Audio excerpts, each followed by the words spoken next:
Tonight on this SBS exclusive, we bring you a rare one-on-one interview with Syrian President Bashar al-Assad.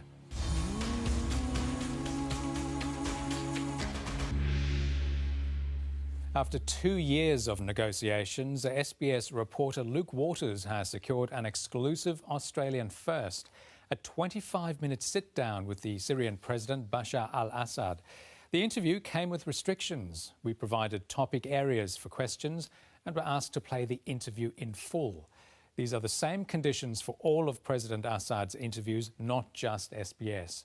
The interview took place in the presidential palace in Damascus and was recorded just 2 days ago.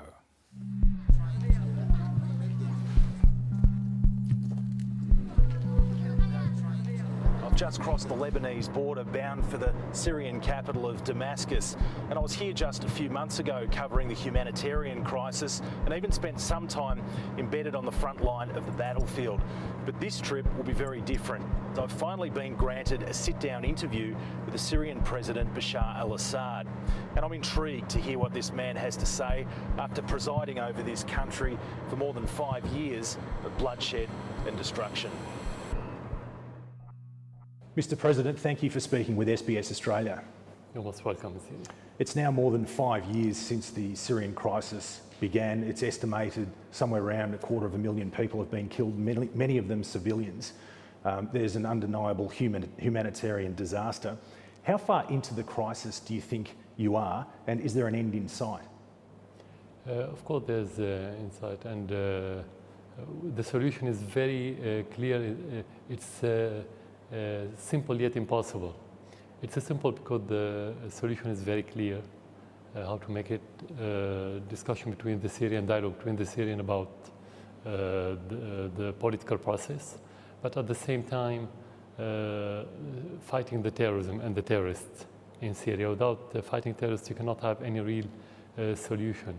It's impossible because the countries that supported those terrorists, whether Western or regional like Turkey, Saudi Arabia and Qatar, don't want to stop sending all kind of support to those terrorists. So if we start with stopping these logistical support, and as Syrians go to dialogue, talk about constitution, about the future of Syria, about the future of the political system, the solution is very near, not far from the reach. Much of the reporting at the West at the moment suggests that the demise of the Islamic State is imminent. Do you believe that's true, and how far away from seizing Raqqa, this very important city of Raqqa, do you believe you are? It's not a race. Raqqa is as important as Aleppo, as Damascus, as any other city. The danger of those terrorist groups is not about what land do they occupy, because it's not a traditional war. It's about how much of their ideology can they instill in the mind of the people in the area that they sit or live in. Indoctrination, this is the most dangerous thing. Reaching Raqqa is not that difficult militarily, let's say. It's a matter of time. We are going in that direction. But the question when you talk about war is about what the other side, let's say the enemy, could do. And that's directly related to the effort of Turkey, especially Erdogan, in supporting those groups, because that's what's happening since the beginning. If you talk about Syria as isolated military field, you can reach that area within a few months or few weeks, let's say.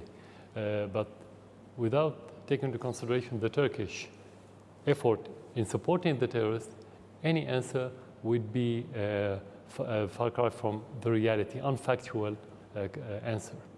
Mr. President, how concerned are you about recent fatal clashes between your long-time ally Hezbollah and your own forces? Fighting between us and Hezbollah? There are no fighting. They support the Syrian army. They don't fight against the Syrian army. They fight with the Syrian army.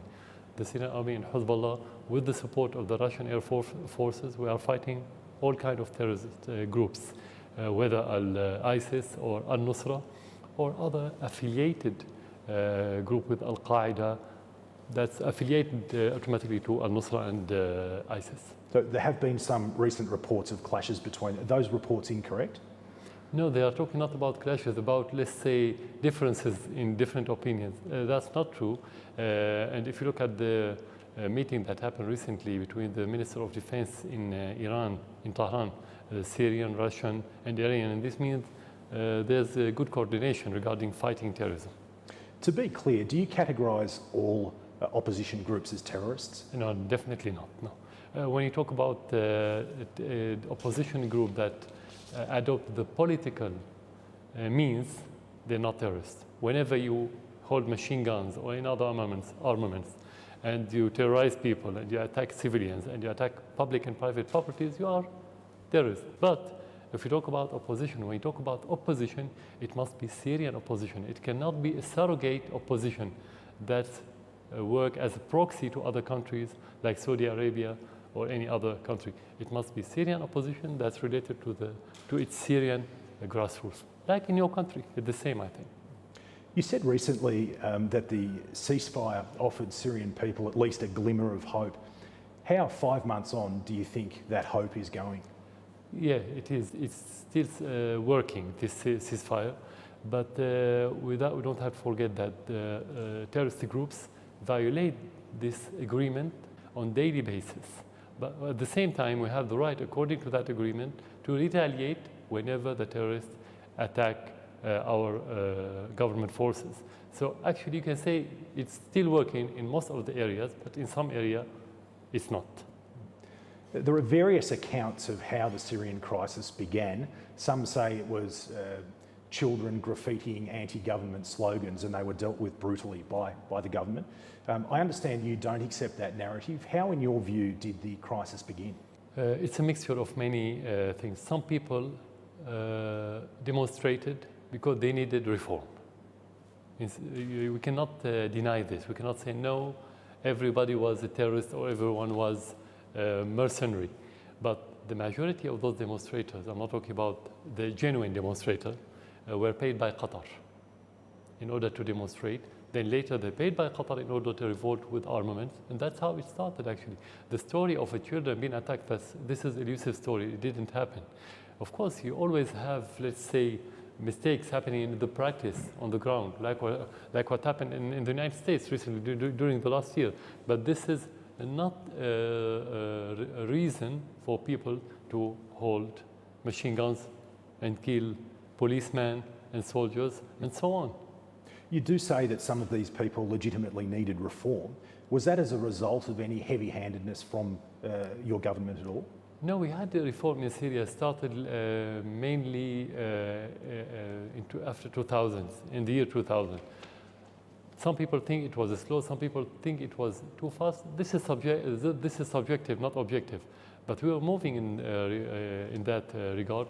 But the proof that it wasn't about the reform, because we made all the requested reform after the crisis started 5 years ago, and nothing has changed. So it wasn't about reform. We changed the constitution, we changed the law that the opposition asked for, we changed many things, but nothing happened. So it wasn't about the reform. It was about money coming from Qatar, and most of the people that genuinely asked for reform at the beginning of the crisis, they don't demonstrate now. They don't go against the government.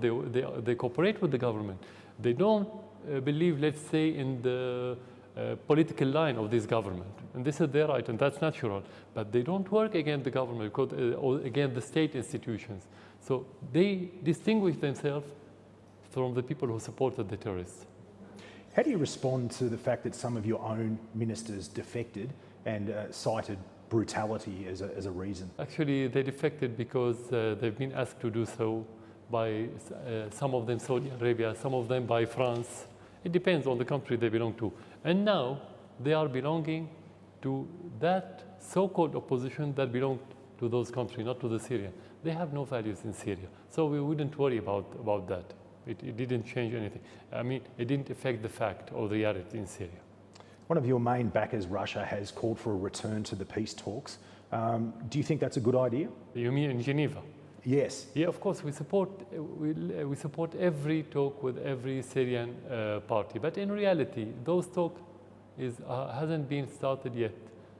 And there's no Syrian talk till this moment, because we only made negotiations with the facilitator, which is Mr. de Mistura. Actually, it hasn't started. So we support the principle, but in practice, you need to have certain methodology that didn't exist so far.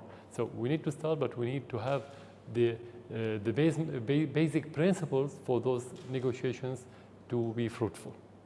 One thing that intrigues a lot of people about the Syrian crisis is why your close allies, Iran and Russia, stay so loyal. Because it wasn't about the president. It's not about the person. This is the misinterpretation, or let's say the misconception in the West, and maybe part of the propaganda, that Russia and Iran supported Assad or supported the president. It's not like this. It's about the whole situation. The chaos in Syria is going to provoke a domino effect in our region. That's going to affect the neighboring countries, it's going to affect Iran, it's going to affect Russia, it's going to affect Europe, actually. So when they defend Syria, they defend the stability, and they defend their stability, they defend their interests. And at the same time, it's about the principle. They defend the Syrian people in their right to protect themselves. Because if they defend the president and the Syrian people are not with him, don't support him, I cannot withstand 5 years just because Russia and Iran support me. So it's not about the president, it's about the whole situation, the bigger picture, let's say. Do you have any dialogue, either direct or indirectly, with the United States? At all, nothing at all. Indirect, yes, indirect through different channels, but if you ask them, they will deny it, and we're going to deny it. But in reality, it exists, the back channels. What are some of those channels? I mean, let's say a businessman traveling around the world and meeting with the officials in the United States, I mean, in Europe, they meet in Europe, and they try to convey certain messages, but there's nothing serious, because we don't think the administration, the American administration, is serious about solving the problem in Syria. Well, quite recently, there were reports more than 50 diplomats have called for what they describe as real and effective military strikes against Syria.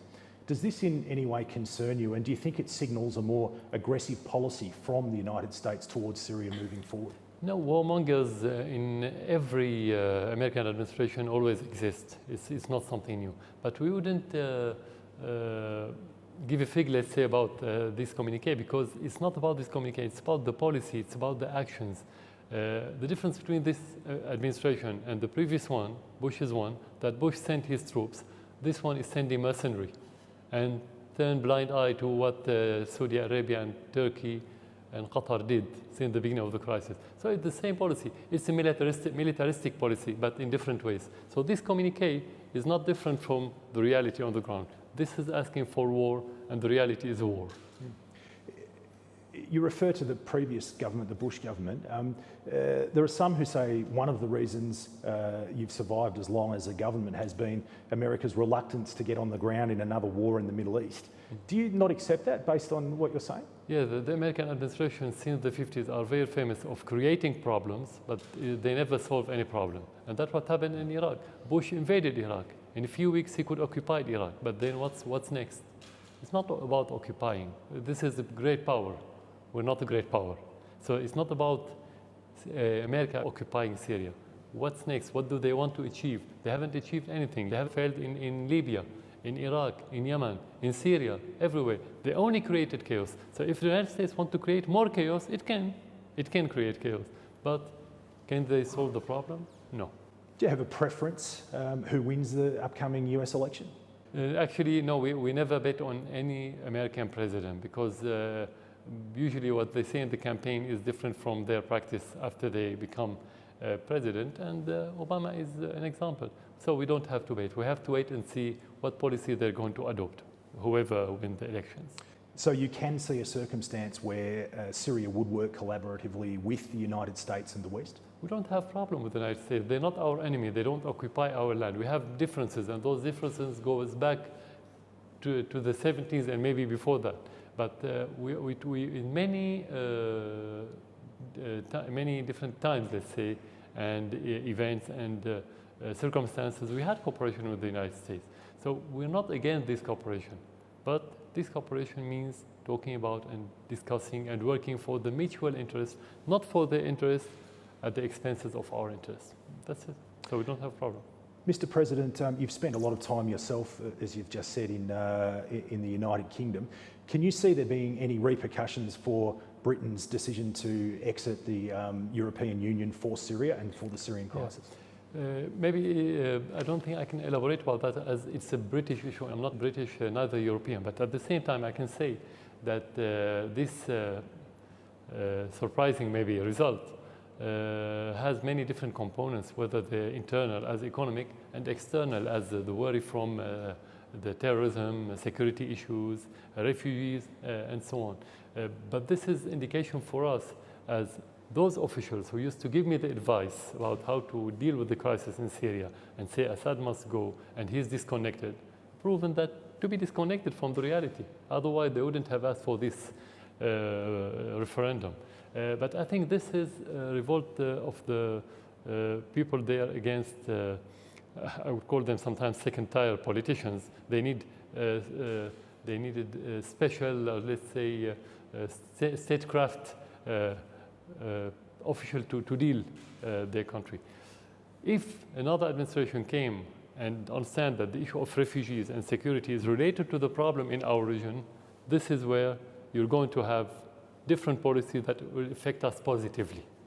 But I don't have now a lot of hopes about this. Let's say we have slim hope because we don't know who's going to come after Cameron in the UK. Can I ask, Australia is part of the international coalition to defeat Islamic State. Obviously, that's one of your goals, so in that instance, there's a shared goal. Do you welcome international intervention when there is a shared goal like that? Actually, we welcome any effort to fight terrorism in Syria, any effort. But this effort, first of all, should be genuine, not window dressing like what's happening now in the northern Syria, where 60 countries couldn't prevent ISIS from expanding. Actually, when the Russian air support started, only that time when ISIS started expanding. So it needs to be genuine. Second, it needs to be through the Syrian legitimate government, not just because they want to fight terrorism and they can go anywhere in the world. We are a legitimate government and we are a sovereign country. So only under these two circumstances, we welcome any foreign support to fight terrorism. A number of Australians have died fighting for either the Kurdish militia or Islamic State. Do you have a message for these young people who feel so enraged by what's taking place in Syria that they travel over here to fight? Again, the same, let's say, answer. If there's foreigners coming without the permission of the government, they are illegal. Whether they want to fight terrorists or want to fight any other one. It's the same. It's illegal, we can call it. Mr. President, Australian politicians have used very strong language about your role in the crisis, as have other leaders internationally. Australia's Prime Minister has referred to you as a murderous tyrant, saying that you're responsible for killing thousands of innocent civilians. Australia's opposition leader has called you a butcher. Yet Australia's official position is still to work with you toward a peace agreement. How do you reconcile those two very different positions?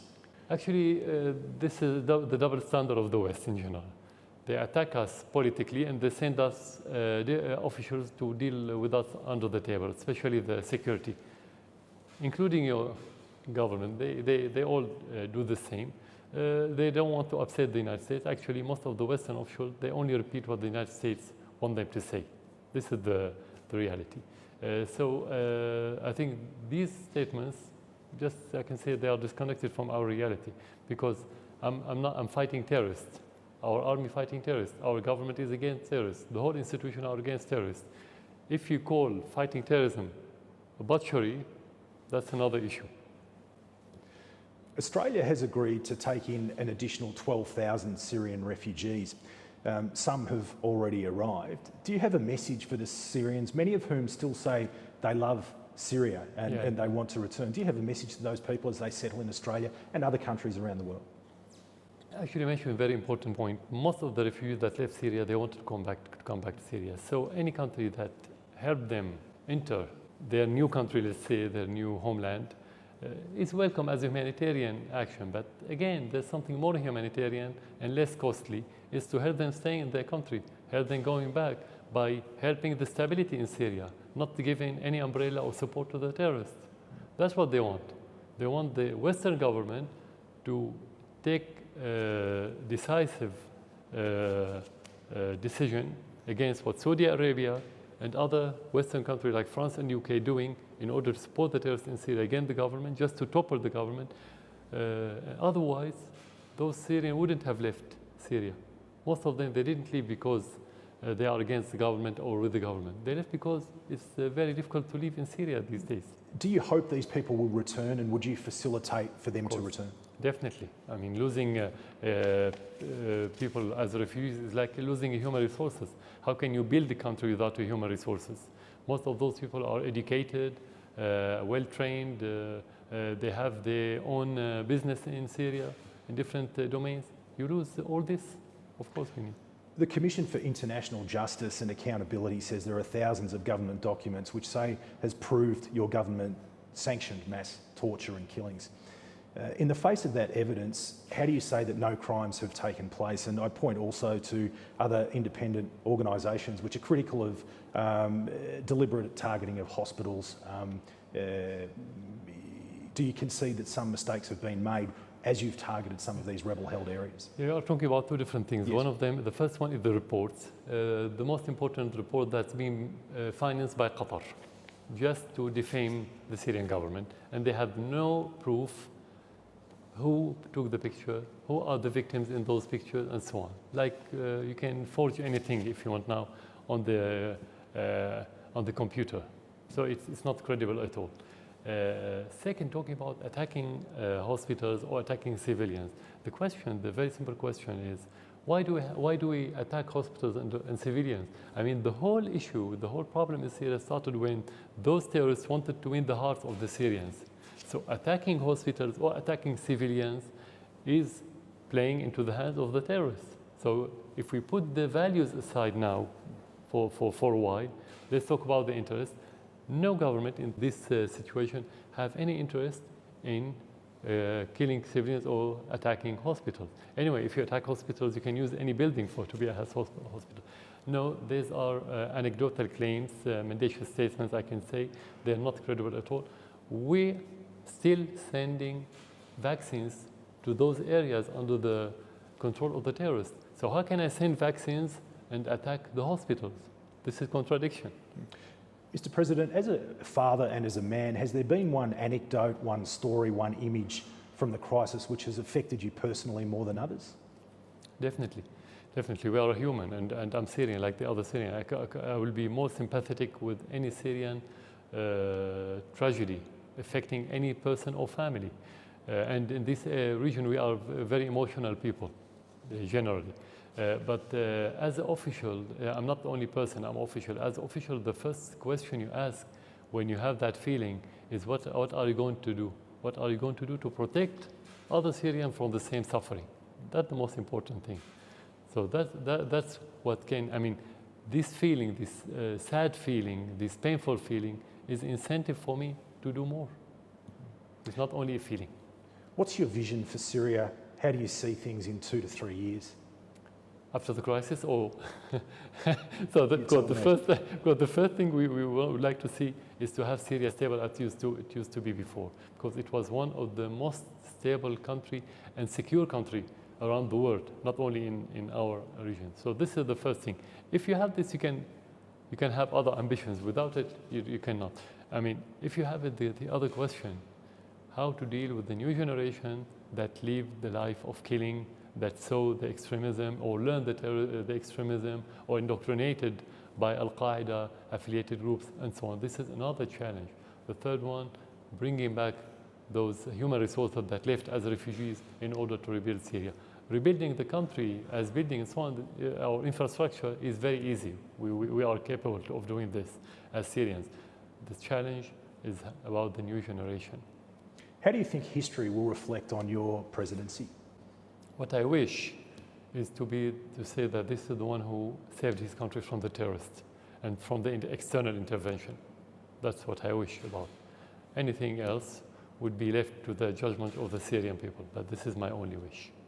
Mr. President, thank you very much for speaking with SBS Australia. Thank you very much.